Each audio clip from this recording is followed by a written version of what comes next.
आज भारत वर्ष रे जेन कलंकित दिन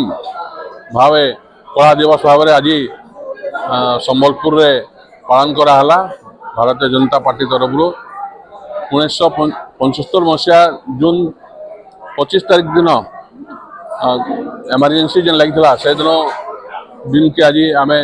मन पकावा लगी ये कला दिवस पालन करा आमर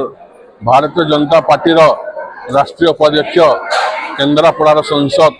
सम्मान्य वैजयंत पंडा उपस्थित थे कार्यक्रम रे तापरे ये कार्यक्रम ये कला दिवस पालन कराला जो माने आमर संबलपुर जेन माने से समय एमरजेंसी समय जेल रे थिले आम इन आसिक सम्मानित करूँ बहुत जन